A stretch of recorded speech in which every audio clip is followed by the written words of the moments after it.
Oh, death, oh, death, won't you spare me until another year? What is this that I can't see with ice cold hands taking hold of me? Well, I am death, none can excel. I'll open the door to heaven or hell. Oh, death. Someone would pray, could you wait to tell me another day? The children prayed, the preacher preached, time and mercy is out of your reach. I'll fix your feet till you can't walk. I'll lock your jaws till you can't talk. I'll close your eyes till you can't see. This very hour come and go with me. Death, I come to take the soul, leave the body and leave it cold. To drop the flesh of off the flame.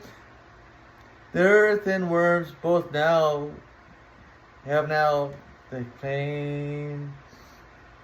Oh, death, oh, death, won't you spare me until another year? My mother came to my bed, placed a cold towel upon my head. My head is warm, my feet are cold, death is a moving upon my soul. Oh, death, how you treating me?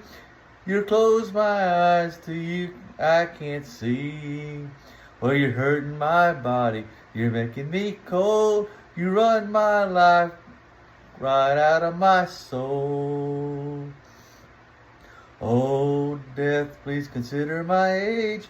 Please don't take me at this stage. My wealth is all at your command, if you will remove your icy hands. No, oh, the young, the rich or poor, are all like me, you know.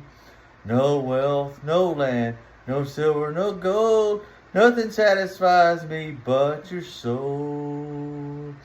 Oh, death, oh, death, won't you spare me until another year? Won't you spare me until another year? Today we're going to talk about leaving a legacy, the Elbert Lipps story. This is the story of my dad. Now, through his lifetime, this song that I just sung, Oh Death, was the most, if he had a number one song that he'd ever choose, this is it by Ralph Stanley. And the Stanley brothers were just Ralph Stanley. He loved hearing Ralph sing it. The only people that ever could do a decent job is I had this tape of the Bishops when they were together. If you remember that Southern Gospel group, they sung it, and Dad would say they're the closest thing that he ever heard him or Ralph singing this song. And for those of you who didn't know this, Dad had a very popular hymnal that he loved, and I'm going to sing it. It's page 36, If We Never Meet Again. He once told me that out of all the hymns, that was his favorite. And it goes like this. Soon we'll come to the end of life's journey, and perhaps we'll never meet anymore, till we gather in heaven's bright city, far away on that beautiful shore.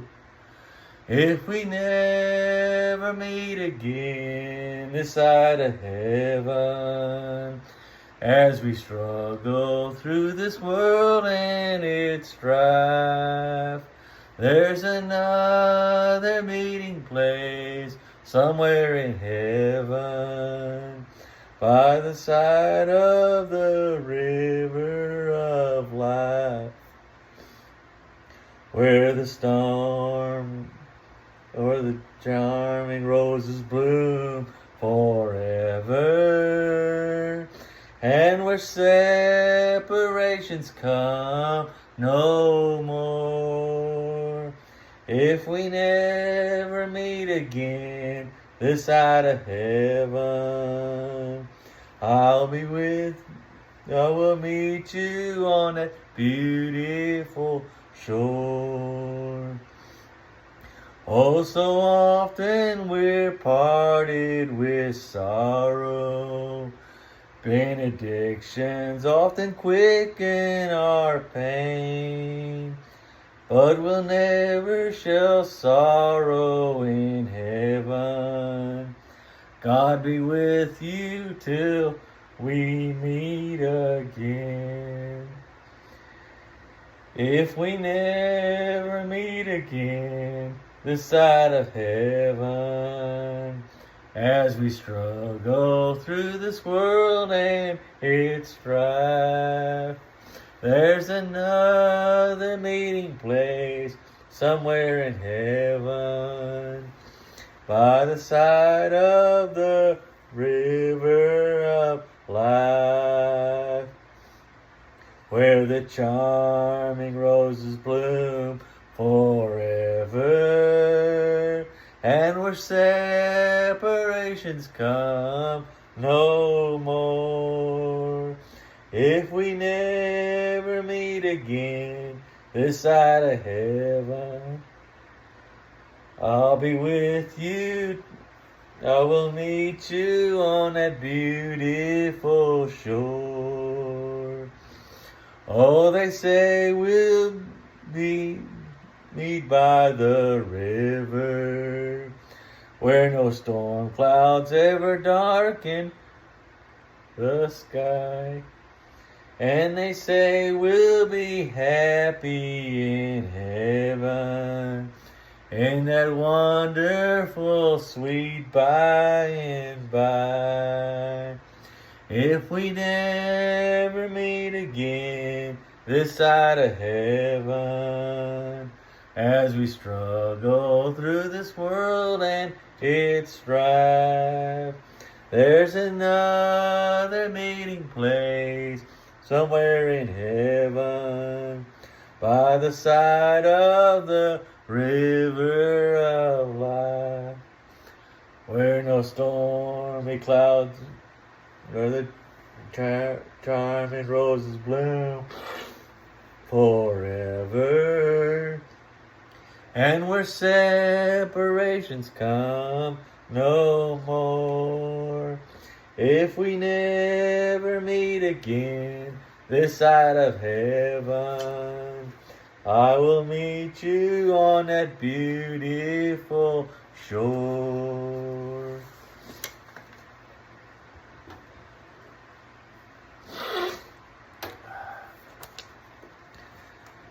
Leaving a legacy, the Elbert Lipps story. Elbert Lipps, my dad, was born on July 1st, 1940, to Tom Lipps and Loretta Gray Lipps in Manchester, Kentucky, Clay County, which is next door to Hazard County, which everybody knows where that is. And he was the ninth child of 10. May Collins, Hazel Bray, Robert or Rob Lipps, Dorothy Lipps, who is stillborn, T.J. Lipps, J.D. Lipps, Sammy Lipps, Martha Smith, Elbert Lipps, and Estill Lipps. Tom moved Luella and him to Cincinnati, Ohio for a job he had during the time of my grandmother Luella's was pregnant with their first child, May. May was the only child born in Cincinnati, and the family who moved back to Manchester. For those of you who know about Hazard and where Hazard County is, next to Clay County was where Manchester, Kentucky, my dad, Elbert Lipps, was born and raised. My dad was born on July 1st in the summer of 1940, when the locusts came out every 7 years. As he would tell me, he said that they would say one word, Pharaoh, which was one of the Egyptian plagues founded in the Bible during the time and lifetime of Moses. That was my dad's earliest memories that he had recalled was the bombing of Pearl Harbor in December 7th, 1941. Dad was only 17 months old. My grandfather, Tom, had TB, an illness which would die from in 1948. In 1950, they had found a cure. Dad had to drop out of school to help out with the family farm. No longer being able to pursue an education during the time he had been 7-8 years of age in the first grade. He met a young boy named Denver, and when they moved to Laurel County, and they became the best of friends. D-Boy, as Dad would call him, and gave him that name. It would last forever. D-Boy worked at the local grocery store as a stocker, and after working at Save-A-Lot, he would go to get Dad out of bed, and they would go to the local pool hall, hustling the other boys out of their money.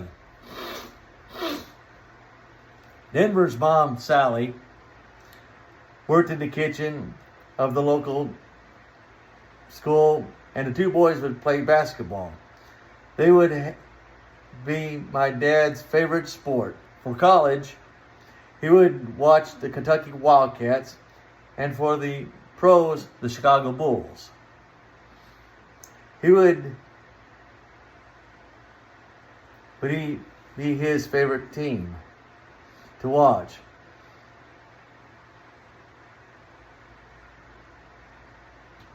He would get the schedules and would watch them, and whenever they would be on TV. Dad would tell us of the big summer carnival fight that broke out in Laurel County between the Laurel County boys and the Clay County boys, and how the Clay County boys whooped up on the Laurel County boys. Dad climbed over the fence and got down and started swinging. Dad dated a girl who wore green shoes and one that worked at the local theater. Both Dad and D-Boy always managed to get free popcorn and get in free. That is until he broke up with her and that night got popcorn thrown at him.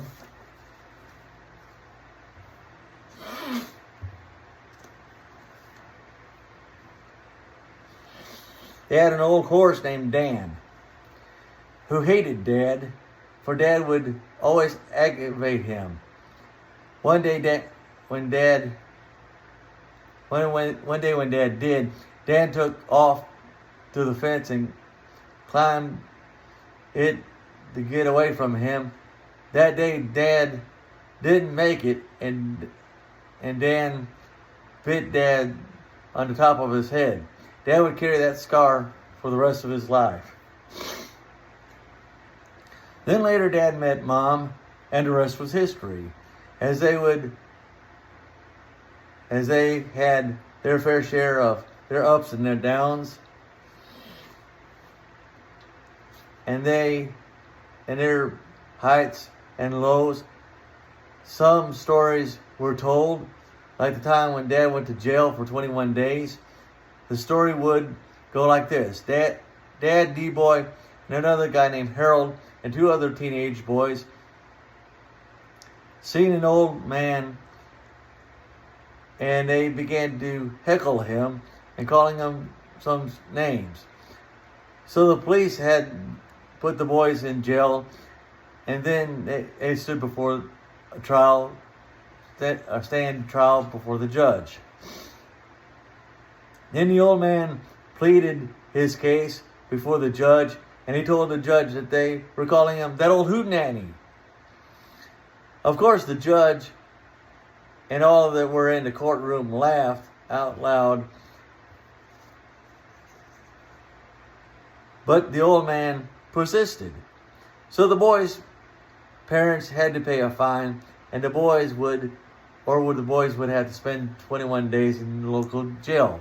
As Sally and Luella came to pay the fine for their boys, Dad insisted to spend the time in jail. He didn't want his mom to come bail him out. So the judge sentenced Dad 21 days in jail as Sally bailed out D-Boy. After the 21 days were finished, Dad was released. D-Boy and he met both Mom and her sister Brenda, which was dating D-Boy at the time. Across the street, Mom looked at Brenda and said, "What kind of bird can't fly?" Brenda said, "I don't know. What kind of a bird can't fly?" Mom said, "Jailbird." Their biggest fight they told me, was one night Mom blurted out to Dad, calling him, "You fool." Dad didn't say much of anything thereafter, and nothing on the way home. He kept to himself, saying nothing, and he dropped Mom off at her house. Mom had told me later that she had thought that it was over. He didn't call or come over or anything for like 2 or 3 days. Mom was so broken hearted that she had done to him. They dated for 4 years, and yes, they had their fair share of ups and downs. The old movie, my brother and I still never frequent with John Wayne, North to Alaska movie, which technically I went out and I bought, and I have seen it a couple of times. And if you ever want to go on YouTube and look up Johnny Horton, he was the man that sung North to Alaska.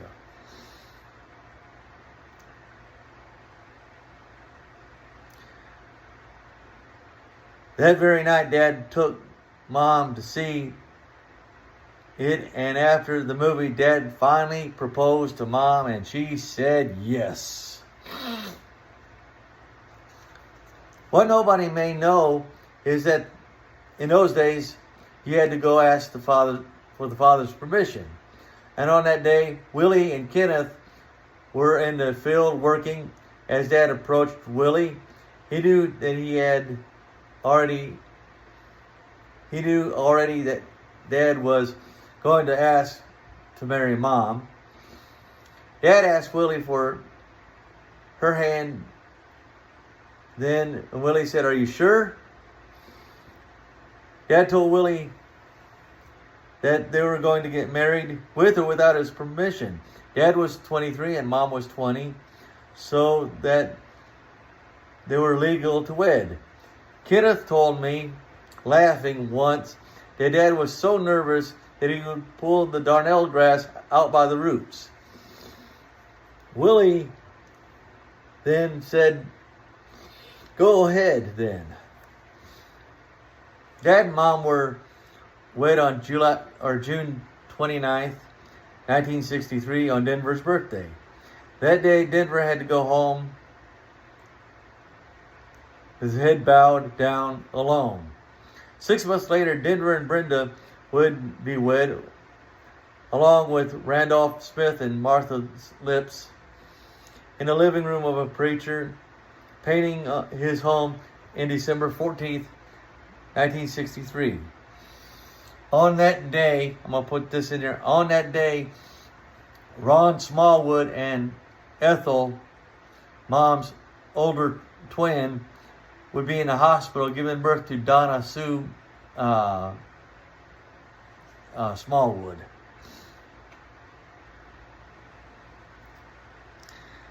Later on, everyone would move to Indiana, to Melody Lane, Trailer Court, Riley Village, Cedar Lake.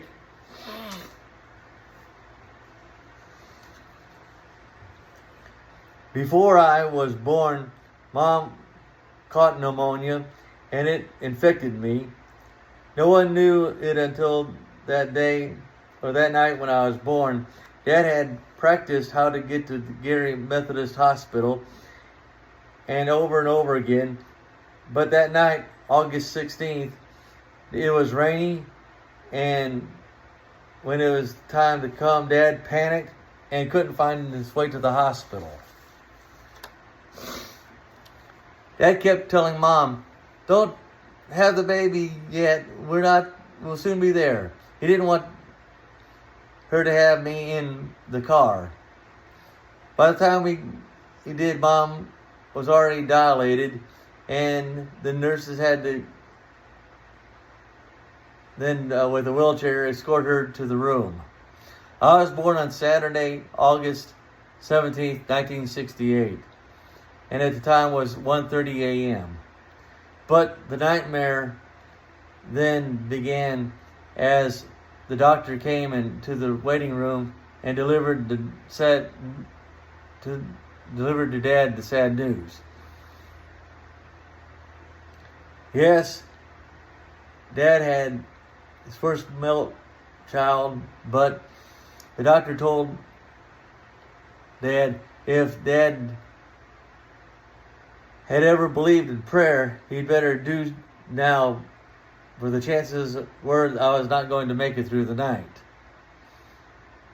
Upon hearing this, Dad wasted no time calling Hubert, Earl Williams, and other men. They met and prayed through the night, and then by some sort of miracle, I made it through.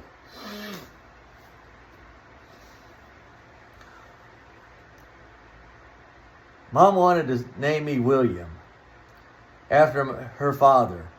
But Dad met a man he said he worked with, but never told me anything about this man.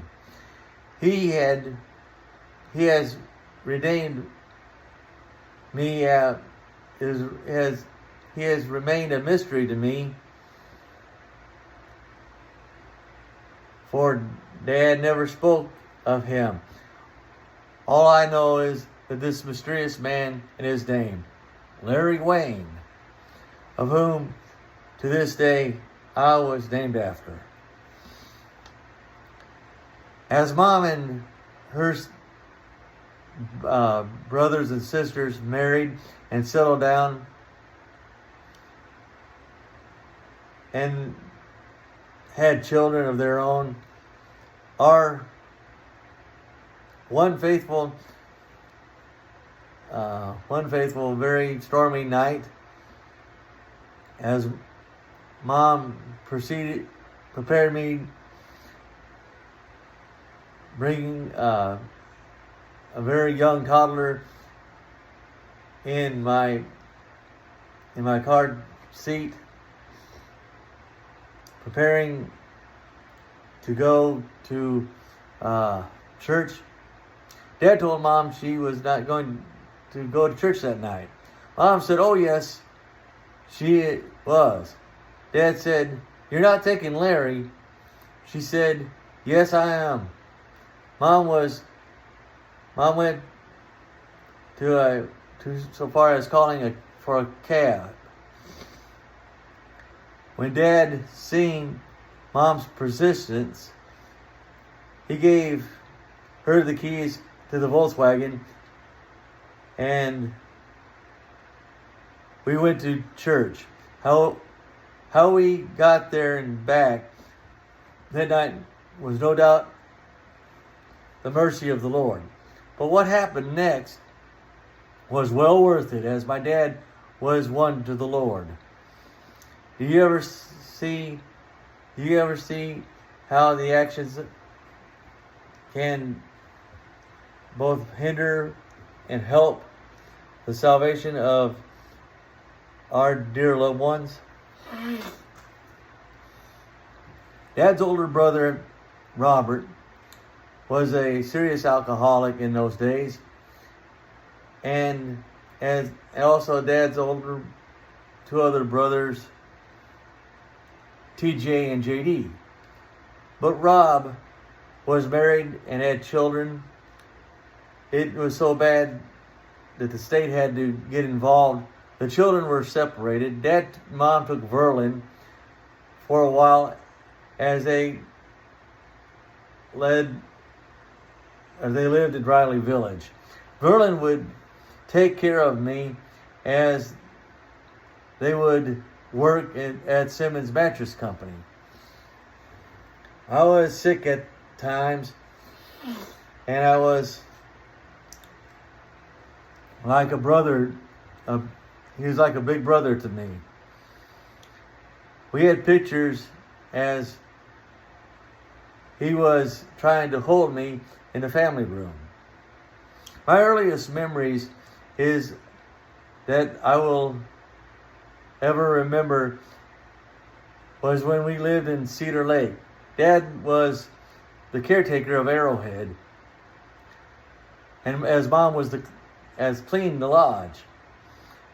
I got the Captain Crunchberry cereal down, and I still remember to this very day of getting the gallon of milk down, thinking to myself that I better not drop it or spill it over the floor, for I don't want Mom to whip me. Also, that gallon of milk was so heavy at the time. I can lift a gallon of milk like that right now, like nothing at all. But at that time, that gallon of milk was so heavy to pour out and everything.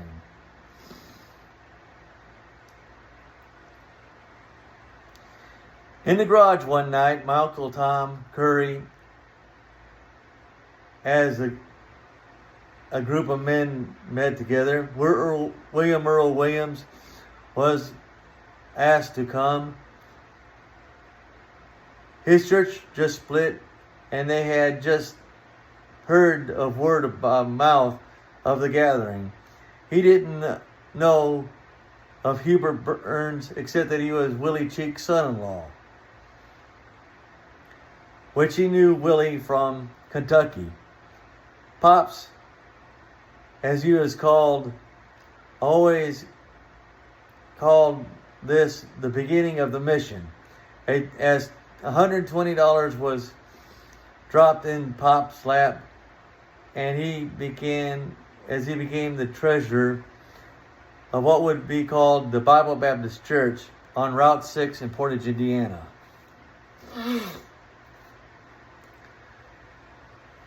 There is a collective group of men started a journey building the Bible Baptist Church in an old home remodeled into a church for temporary use.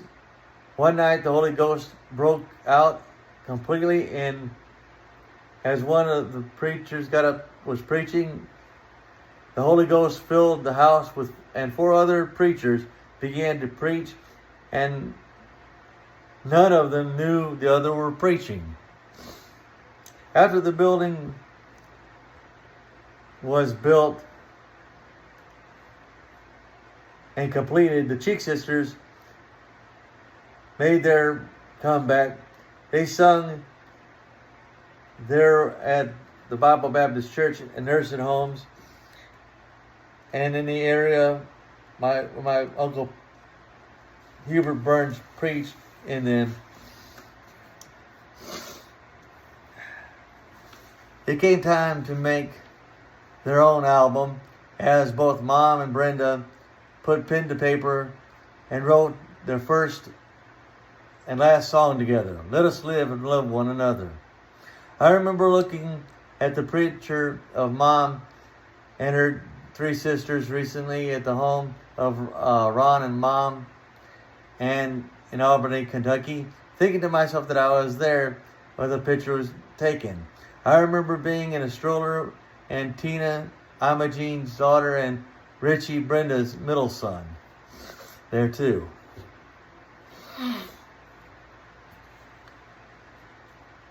Dad was a Sunday school teacher. He was a Sunday school superintendent, and kept the teachers organized and in line. He would have regular meetings with the teachers twice a month to keep the classes going, as well as with once of the men in charge of the vacation Bible schools.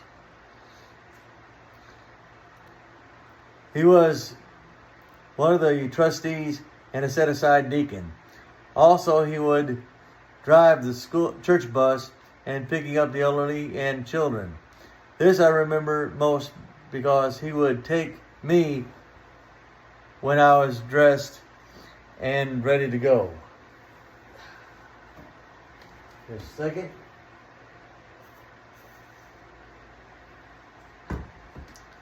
I think we're about halfway through.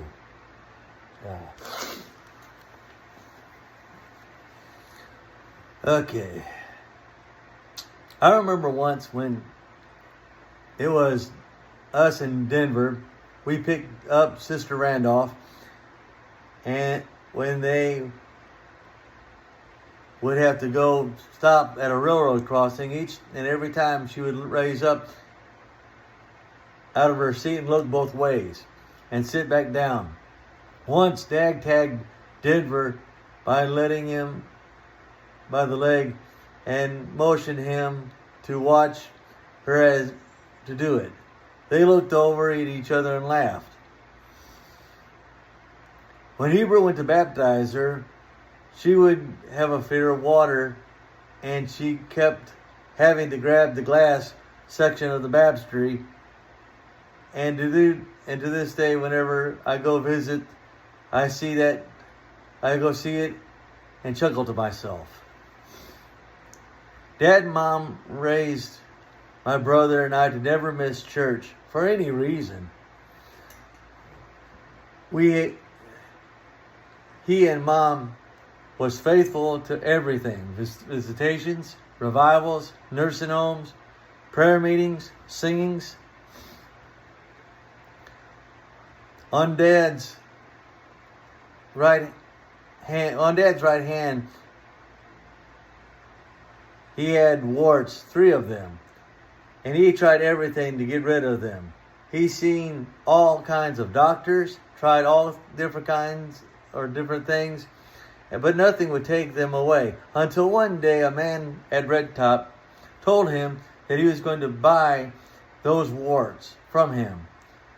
He gave Dad some money, I think it was about $5, and said, "Now, I have bought them, they are mine. For the next 2 weeks, don't look at them, don't even think about them, don't even talk about them." And that's just what Dad did. Within the next few weeks, Dad never looked at them, Dad never talked about them, never thought about them. And then after 2 weeks, he thought about them and he went to look at them and they were gone. He was clear. His hand was clear. Bible Baptist Church went on the space for 6 years. The church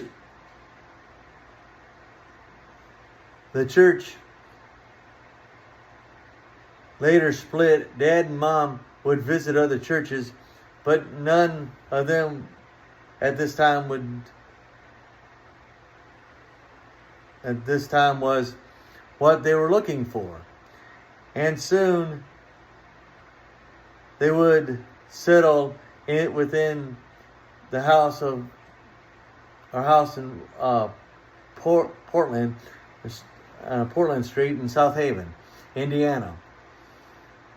There were Pops and Mammy, his wife, Alan, and I we started what would be soon called the Old Pathway Missionary Baptist Church. The four of them, along with Alan and I, would meet in our homes every Sunday morning, every Sunday evening, and again on Wednesday nights. When word got out what we were doing, those who had left the church soon came and settled in with us. Hubert and Susie came, and the two kept the legacy going. As Brenda and I and Jean stopped singing with them, and I would guess at this time they would have hard and hurtful feelings, but for the four sisters would never sing together again. Soon the neighborhood got restless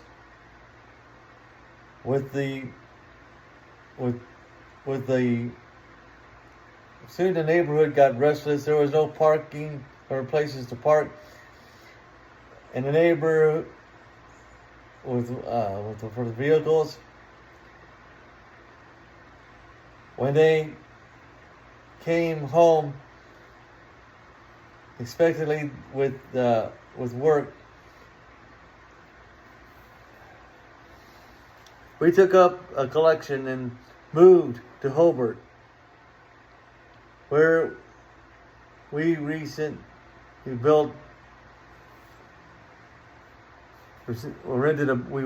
a building across from a gas station. We would sit a church constitution and applying by laws and with the amendments and the articles of faith on Thursday, November 15th, 1979. I can still remember going across the street to the gas station to purchase get a parachute man and at Reggie's candy bar that he had. Later we had moved to a home where an elderly lady passed away. It's 1506, or was it 09? North Calumet, Valparaiso, Indiana, 46383. Dad would continue to be the Sunday school superintendent and trustee and fill in to wherever he was needed. Mom was also the Sunday school teacher and would teach both Alan and I until we were teens. Then I would go to Aunt Susie's classroom. Alan would be taught by our cousin Burl.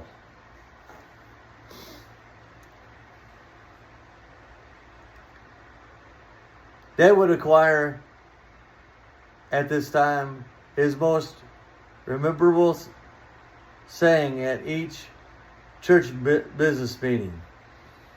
As it got on, the people would look at him and to say it at times. He would stand up and say, "I make a motion to go home."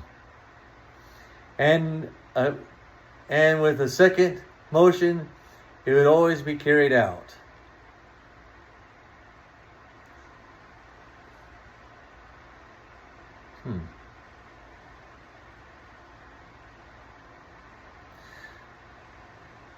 Outside the church, Dad would work. Outside the church, Dad would work different places and different locations. He was the caretaker of Arrowhead and Cedar Lake. He had a master key lock for many years since. He drove a truck for Carroll Chevrolet. As Mom would start her cleaning business. They would go from there to Red Top Trucking, which was a construction company run by Victor or Vic Curse and his son-in-law Wayne Paulson, who married Diane, the eldest daughter. Dad would stay there for a few years. It seemed like the night watchman, as Mom would do the cleaning lady. In this time, we lived in South Haven, Portland Street. They had to move to Plant Avenue on 169th Street in a trailer for the next 4 years. Wayne was a very big Chicago Bulls fan, and he'd always get season tickets. And when he found out that Dad was a Bulls fan, whenever Wayne couldn't go, Wayne would slip Dad the tickets, and Dad would take all of us to see Artis Gilmore, who was the A-Train, Richie Theus, and all of them. And there were times we would be in the backstage where people like Bob Love would be signing basketballs. And of course, Alan and I would get a basketball, and we were so tickled to death and thrilled. Just throwing that out there. It would stay in the changes of the guards, you would say, for Alan and I to grow together as well as Dad and Mom. In these years, there were the start of so many changes that I would look back and see later on in my lifetime. I look back now on my brother William Allen and I, of the closest that we once felt for one another in those precious years. Every Saturday afternoon, we would get ready for church on Sunday. Dad would take our 1981 Ford Escort, and it was a 4-door wagon, white of course, and Alan and I would vacuum the inside. Mom would get our church clothes together, washed and ironed, and to this day, I will talk to her on Saturday, and I'll ask, "Have you got our church clothes ready?" And she laughs over the phone and saying to me, "You'll always remember that." Dad got a 1957 red hard-covered Chevy from Mom's Uncle S and wife Stella. Dad was so excited he restored the car. Every Saturday afternoon and evening he would be found working at the shop, put the shop part of Red Top, working on that car. He would order parts that was hard to find from Somerset, Kentucky. All that I could ever think of was, yeah, that car will someday be mine, and when I learn how to drive, I'm going to drive that to school. Chick magnet. That never happened, let me tell you. Later on, Dad would trade that 1957 Chevy in for a Model A and a Chow we called Chowie. When Dad got his 57 Chevy ready, he drove it around. And yes, there were even those Sundays mornings when where he would drive it to church. That was fun. We had to get up extra hours early, but we got in the car and had to go to McDonald's. Mom didn't have time to fix the morning breakfast. Dad and Mom wisely saved their money, and when the time came, they started looking for somewhere else to live and to move, the Lipps family. They searched for a long time, and they considered buying the Wolf Mansion on 700 in Portage, but through prayers and leadership of the Lord, that didn't happen. They found 3 acres of land on 600 North, 300 East, and worked in finance of the farmer, and the future home was started.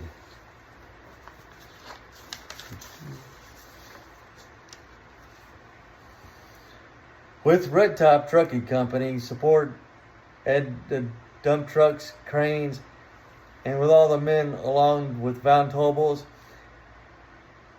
and the electrical places on by Lincoln Way, and with Joy's Wallpaper Store in Toto, of course, Sherwood Williams, soon the dream would come true. And for 30 plus years, we would remain there. Dad and Mom would leave Red Top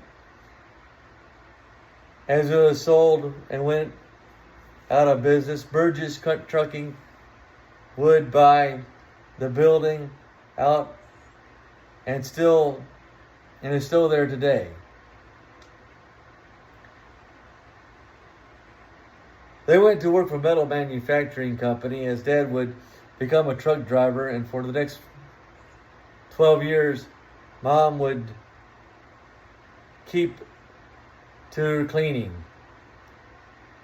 She would venture out cleaning homes and houses and for other businesses later on. Dad would go to Davenport, Iowa, and would take us from time to time. Then he would go to Kentucky though he was the company's local driver, there were times where he would have to go out of state when it was necessary. There was another truck driver that would handle the out-of-state runs. His name was Mike. The company grew and needed more outside help, and soon they would hire Tom Art and his trucking crew. Then Dad met Jeff Hamilton, the old country boy, if there ever was one. Uncle Buck was what he was called. Dad and he would make runs to Kentucky together, listening to bluegrass cassettes. Jeff dated our neighbor, Miss Dawn Martin, for a while, and she was a DJ, had a DJ slot in Sunday evenings at 5 o'clock. We knew it was him that requested the song when she said, "Now this song is going out to Uncle Buck." Of course, I see Dawn ever so often, and she comes in and visits, and we always laugh about that. I said, this song is going out to Uncle Buck, and you can hear her just laugh her head off. Of course, it didn't work out for them, and he died, or he did tell Dad, "I'm going to be your neighbor." And Dad would say back, "Oh, no, you're not." Then Dad left the trucking part of the business and became a crane operator, and he was on 311s. He met Rob Myers as Rob came in to work for Tom Art. Kevin, the foreman, showed Rob around and his first day, and Kevin told Rob, "If you need to know anything, ask Al. He will tell you." Rob said to himself, "I'm not going to ask the old man nothing. He doesn't look like he wouldn't know what he's talking about." When Kevin introduced Dad to Rob, Dad said, "That long-haired hippie won't last long." But in time, Robin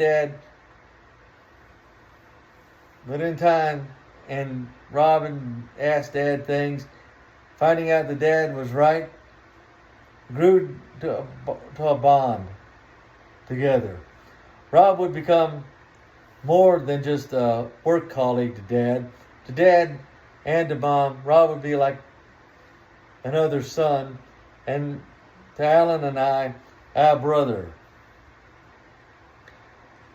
We would do everything together, cookouts, family gatherings, as well as holidays, and yes, even church.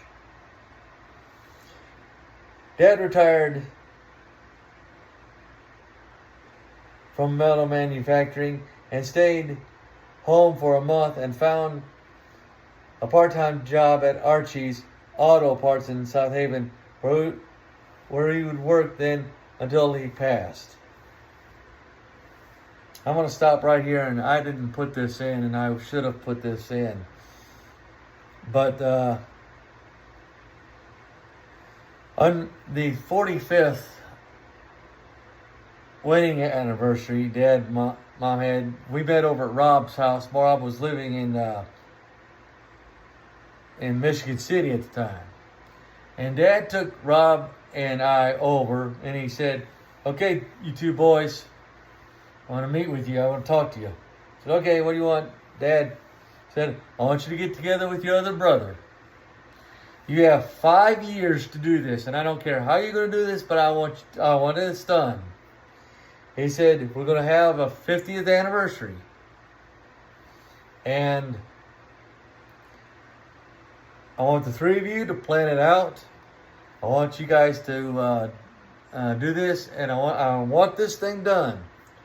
I looked at Dad and said, "Okay, Dad, how about if we do this? How about if," and I was just throwing this out. I knew Dad was going to say no, but I was throwing this out there anyway. "How about, why don't we just renew your wedding vows? Since I'm a preacher and everything, Pastor, I could we can renew your vows, and Rob can be your best man."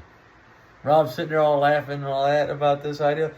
Dad looked at me and said, "No, it's not going to happen." He said, "I've been married to her for this long. I'm going to continue to be married to her. So, no, we're not going to do that." And I knew Dad wouldn't do that in the first place, but I just threw that out there.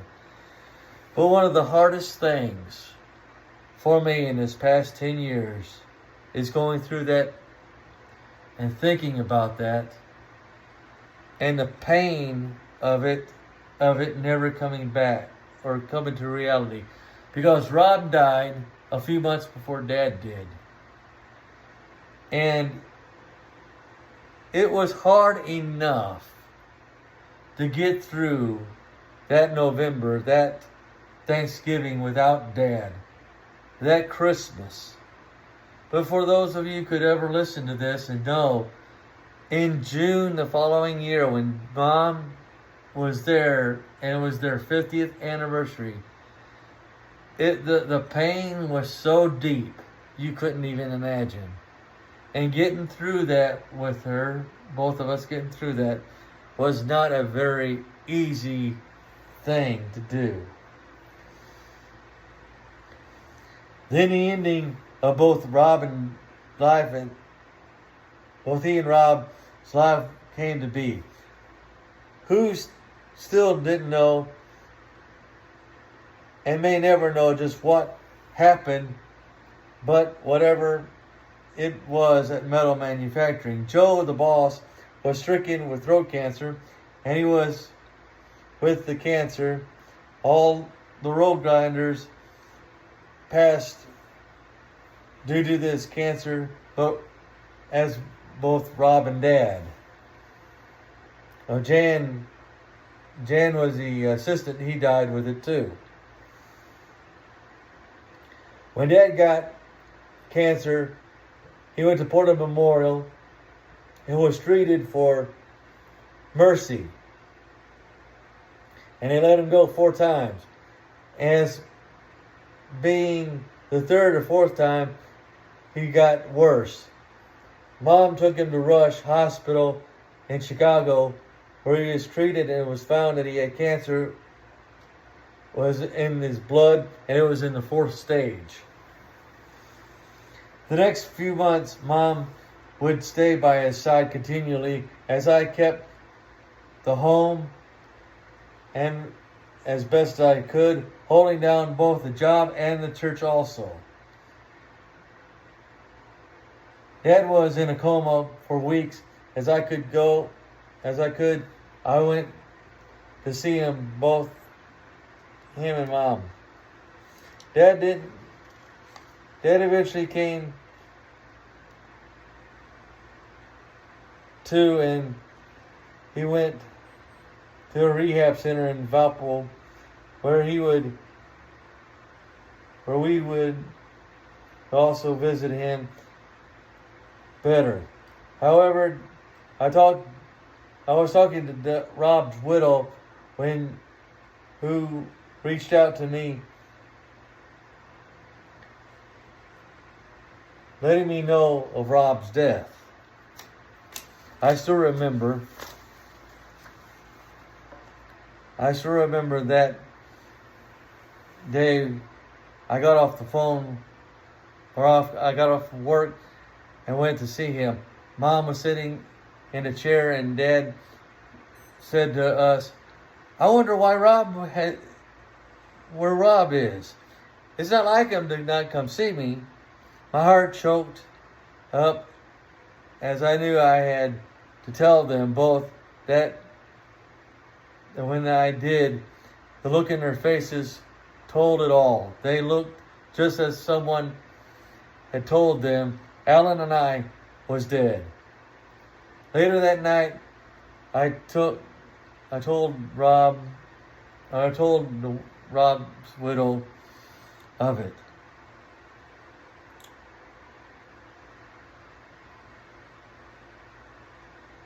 Dad was well enough soon to come, thereafter to come home. After his streak of energy had started failing away, we made him a bed downstairs where he would lay. A few nights before his passing, Mom woke up to him singing a song. It was a song that Mom could not know of the tune. As you may know, that Dad was not much of a singer. That was Mom's gift. It seemed Dad was singing with the heavenly angels.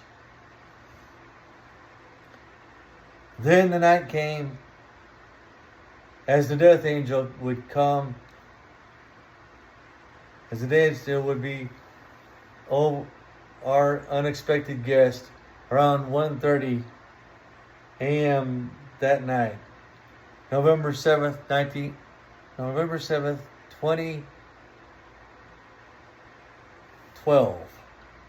I woke up upstairs in my bedroom to the sound of Mom crying. I knew without a doubt to what had happened. Saying nothing, I grabbed my clothes and ran downstairs to comfort Mom as the undertakers came.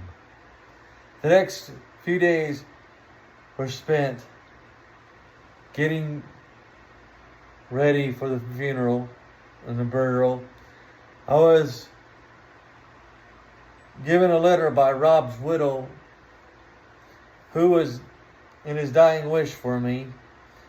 Both she and Mike, my best friends, were there for me. It's been hard and difficult, like you would never believe, to write this, as it has been gone. Has been gone, dead, and buried with the Lord for now 10 years.